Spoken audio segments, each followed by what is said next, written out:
आज हम इस वीडियो में शिवलिंग के बारे में चर्चा करेंगे। शिवलिंग भगवान शिव का प्रतीक है। भगवान शिव की पूजा में शिवलिंग का बहुत महत्व है। भगवान शिव के शिवलिंग स्वरूप में भगवान शिव के साथ उनके पूरे परिवार की पूजा शिवलिंग में हो जाती है।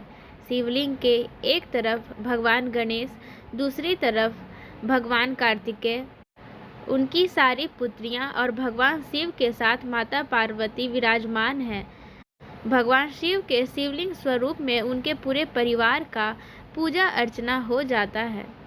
तो आज हम इस वीडियो में बात करेंगे कि शिवलिंग के कितने हिस्से होते हैं और शिवलिंग के अलग अलग हिस्सों का क्या महत्व होता है और वे अलग अलग हिस्से किनके प्रतीक हैं।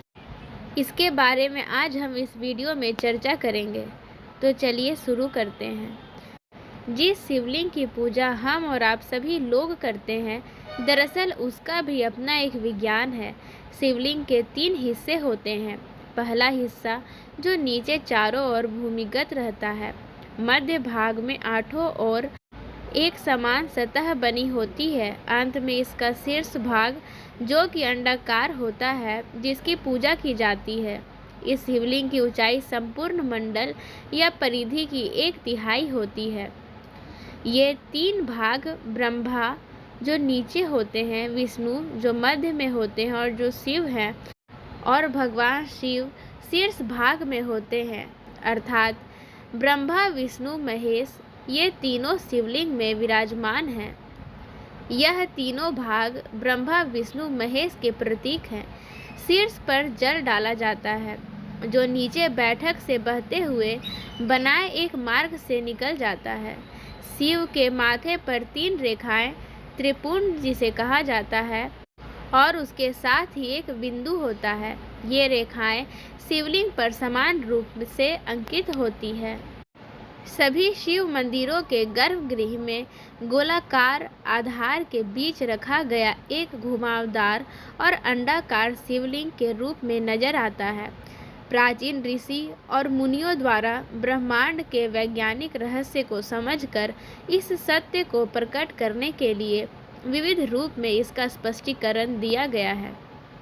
पुरातात्विक निष्कर्षों के अनुसार प्राचीन शहर मेसोपोटामिया और बेबीलोन में भी शिवलिंग की पूजा किए जाने के सबूत मिले हैं। इसके अलावा मोहनजोदड़ो और हड़प्पा की विकसित संस्कृति में भी शिवलिंग की पूजा किए जाने के पुरातात्विक अवशेष मिले हैं। सभ्यता के आरंभ में लोगों का जीवन पशुओं और प्रकृति पर निर्भर था, इसलिए वह पशुओं के संरक्षक देवता के रूप में पशुपति की पूजा करते थे। सैंधव सभ्यता से प्राप्त एक सील पर 3 मुंह वाले एक पुरुष को दिखाया गया है, जिसके आसपास कई पशु हैं।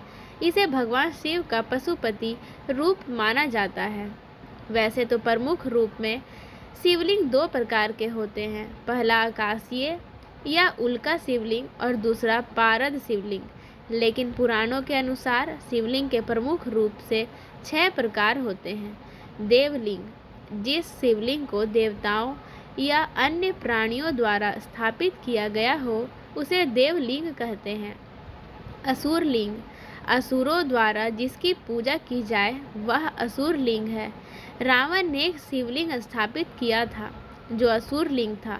अर्षलिंग, प्राचीन काल में अगस्त्य मुनि जैसे संतों द्वारा स्थापित इस तरह के लिंग की पूजा की जाती थी। पुराण लिंग, पौराणिक काल के व्यक्तियों द्वारा स्थापित शिवलिंग को पुराण शिवलिंग कहा गया है।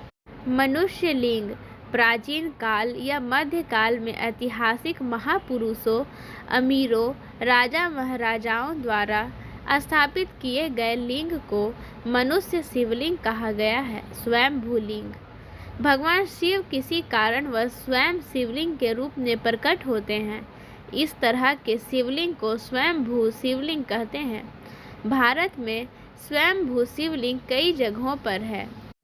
पश्चिमी हिमालय में अमरनाथ नामक गुफा में हर जाड़े में गुफा के तल पर पानी टपकने लगता है। पानी टपकने से बर्फ का शिवलिंग बनता है। बड़ी संख्या में तीर्थयात्री इसके दर्शन के लिए जाते हैं। आंध्र प्रदेश की बोरा गुफाओं में प्राकृतिक स्वयंभू शिवलिंग मौजूद है। बाणलिंग नर्मदा नदी के बिस्तर पर पाए जाते हैं। छत्तीसगढ़ का भूतेश्वर शिवलिंग एक प्राकृतिक चट्टान है जिसकी ऊंचाई लगातार बढ़ रही है। अरुणाचल प्रदेश का सिद्धेश्वर नाथ मंदिर का शिवलिंग सबसे ऊंचा प्राकृतिक शिवलिंग माना जाता है। कदावुल मंदिर में 320 किलोग्राम 3 फुट ऊंचा स्वयंभू स्फटिक शिवलिंग स्थापित है। ये सबसे बड़ा ज्ञात स्वयंभू स्फटिक शिवलिंग है। सिंधु घाटी सभ्यता की खुदाई के दौरान कालीबंगा और अन्य खुदाई के स्थलों पर मिले पक्की मिट्टी के शिवलिंगों से प्रारंभिक शिवलिंग पूजन के सबूत मिले हैं। सबूत ये बताते हैं कि शिवलिंग की पूजा 3500 ईसा पूर्व से 2300 ईसा पूर्व भी होती थी। इस प्रकार शिवलिंग के क्या महत्व है आज इस वीडियो में पता चला। हर हर महादेव।